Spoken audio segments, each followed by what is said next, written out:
UGTRB மற்றும் பள்ளி கல்வித்துறையில் வந்திருக்க மிக மிக முக்கியமான தகவல்களை பற்றி இந்த ஒரு வீடியோவில் நம்ம பார்க்கலாம்.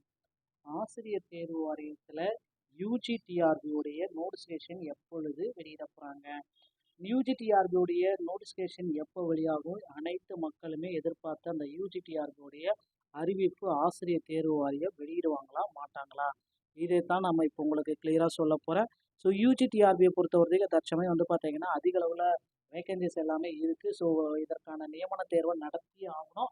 ஸோ அதுக்குள்ள பார்த்தீங்கன்னா காமன் டெட்டுடைய ரிசல்ட்டுக்காக பார்த்தீங்கன்னா தற்சமயம் மக்கள் வெயிட் பண்ணிட்டு இருக்காங்க. ஸோ இந்த காமன் டெட்டு அனைவருக்குமே இந்த காமன் டெட்டை நடத்தியே ஆகணும். இது எப்படி அப்படின்னு பார்த்தீங்கன்னா டெட்டில் ஃபெயில் ஆகலாம்னு சரி, ஆசிரியர்கள் அனைவருக்கும் தற்சமயம் அரசு பணியில் இருக்கிற ஆசிரியர்களுக்கு மட்டும்தான் நாங்கள் டெட் தேர்வை நடத்துவோம் அப்படின்ற மாதிரி எல்லாமே பல கோரிக்கைகள் எல்லாமே போயிட்டு இருக்கு. இது எல்லாமே எதிர்கொண்டு காமன் டெட் ஃபார் ஆல் அனைவருக்குமே பார்த்தீங்கன்னா காமன் டெட்டை வைக்கணும் அப்படின்ற மாதிரி கோரிக்கைகள் போயிட்டு இருக்கு.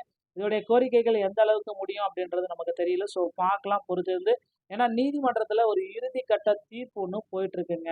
ஸோ டெட்டில் பாஸ் பண்ண 60 மார்க் எடுத்த அனைவருக்குமே பார்த்தீங்கன்னா டெட்டில் பாஸ் மதிப்பெண்களை வழங்கியே ஆக வேண்டும் அப்படின்ற மாதிரி வலுக்கும் கோரிக்கைகள் எல்லாமே நாளுக்கு நாள் போயிட்டு இருக்கு. ஸோ அதனால் டெட்டில் பாஸ் பண்ண அனைத்து மக்களுக்குமே 60 மார்க் எடுத்தால் இனி பாஸ் என்ற அறிக்கையை கொடுக்க வேணும் அப்படின்ற மாதிரி கோரிக்கைகள் போயிட்டுருக்கு. ஸோ இது எல்லாமே பார்த்தீங்கன்னா ஆசிரியர் தேர்வு வாரியம் என்ன முடிவுகளை நமக்கு விரைவில் கொடுக்க இருக்காங்க அப்படின்றது தெரியல. ஸோ யூஜிடிஆர்பி மற்றும் பிஇஓடைய நோட்டிஃபிகேஷன் பார்த்தீங்கன்னா விரைவில் பப்ளிஷ் பண்ண போகிறாங்க. ஸோ நீங்களும் அதற்கு தயார்படுத்தி கொள்ளுங்க உங்களை, ஓகேங்களா. ஸோ எப்பொழுது வேண்டுமானாலும் இந்த அறிவிப்பு பார்த்தீங்கன்னா ஆசிரியர் தேர்வு வாரியம் வெளியிடும்.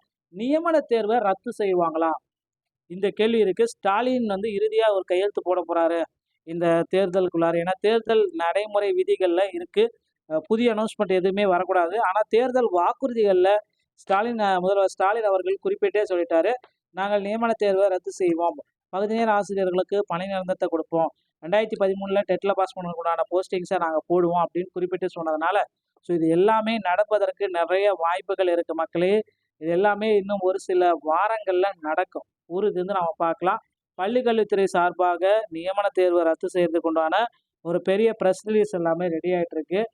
பள்ளிக்கல்வித்துறை அமைச்சர் அன்பில் மகேஷ் அவர்கள் இதை பப்ளிஷ் பண்ணுவார் அப்படின்றது எதிர்பார்க்கலாம். டெட்டில் பாஸ் பார்த்தீங்கன்னா நீதிமன்ற வழக்கு ஒரு பக்கம் போயிட்டு இருக்கு. 60 மார்க் எடுத்தா பாஸ் என்ற அறிவிப்பு. ஸோ இது எல்லாமே பார்த்தீங்கன்னா இறுதி கட்டத்தை தற்சமயம் நெருங்கியாச்சுங்க. இதற்கான அப்டேட் பார்த்தீங்கன்னா தேர்தலுக்கு முன்பாகவே உங்களுக்கு கிடைக்கிறோம். ஆசிரியர்களுக்கு இந்த தேர்தலுக்கு முன்பாகவே சில பல மகிழ்ச்சியான செய்திகளை பள்ளிக்கல்வித்துறை வழங்க இருக்கு, ஓகேங்களா. ஸோ அடுத்து பார்த்தீங்க அப்படின்னா நீங்கள் எல்லாருமே எதிர்பார்த்த இன்னொரு அப்டேட் என்ன அப்படின்றதுனா இந்த யூஜிடிஆர்பி எஜிடியோடைய நோட்டிஃபிகேஷன். ஸோ கிட்டத்தட்ட இந்த நோட்டிஃபிகேஷனுக்காக தான் ரொம்ப வருஷமாக நான் வெயிட் பண்ணுறேன் சார், இந்த நோட்டிஃபிகேஷன் எல்லாம் என் வாழ்க்கையே போயிடும் அப்படின்னு நினச்சிங்கன்னா கண்டிப்பாக வரும். ஏன்னா அவங்க ஆனுவல் பிளானரில் குறிப்பிட்ட மாதிரி இந்த நோட்டிஃபிகேஷனை இன்னும் 2-3 நாட்களில் உங்களுக்காகவே தயார்படுத்திட்டு இருக்காங்க அதிக அளவு வேகன்சிஸோட. ஸோ 2026 யூஜிடிஆர்பியுடைய நோட்டிஃபிகேஷன் ரெடியாக இருக்கு மக்களே. ஸோ இதை பார்ப்பதற்கு தயாராகிக்கொள்ளுங்க. எப்பொழுது வேண்டுமானாலும் ஆசிரியர் தேர்வு வாரியம் இதை உங்களுக்கு பப்ளிஷ் பண்ணலாம். நண்பர்களே, இந்த தகவல்கள் அனைத்துமே உங்களுக்கு ரொம்ப ரொம்ப பயனுள்ளதாக இருக்கும் அப்படின்னு நினைக்கிறேன். இந்த ஒரு வீடியோ உங்களுக்கு பிடிச்சிருந்தா நீங்கள் நம்முடைய சேனலோட இணைந்திருங்கள். மீண்டும் ஒரு நல்ல தகவலோட நான் உங்களை சந்திக்கிறேன். நன்றி, வணக்கம், தேங்க்யூ.